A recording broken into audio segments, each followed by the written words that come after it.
In front of me is OnePlus Nord 6, and today I would like to show you how you can turn on or turn off adaptive brightness.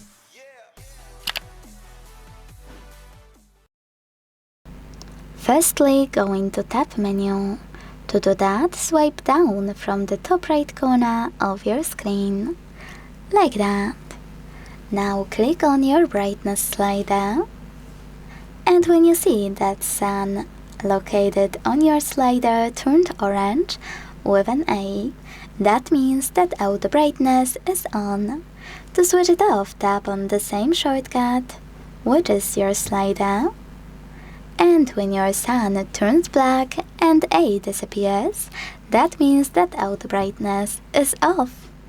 If you want to, you can also just go into settings, tap on display and brightness, and then use this switcher next to auto brightness to turn it on or switch it off.